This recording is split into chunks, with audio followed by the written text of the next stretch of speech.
साहब धन धन बाबा बुढ़ा जी सिख सेंटर कास्तरेलो विखे अज बाबा बुढ़ा जी के सालाना समागम मनाए गए हैं।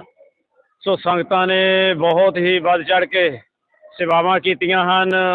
धन धन साहब गुरु ग्रंथ साहब जी महाराज के दर्शन किए हैं, चरनां च हाजरियां लवाइयां हैं। सो सेवा करदियां अगर किसी चीज़ां की कमी घाट रह गई होवे ते उहदे लई समुची कमेटी सेवादार माफ़ी मंगते हैं ते अगे तो होर भी वधिया करन लई उपराले कीते जाणगे।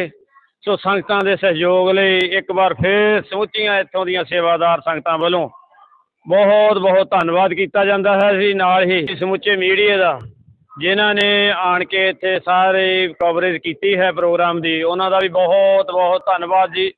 वाहिगुरू जी का खालसा वाहिगुरू जी की फतेह जी।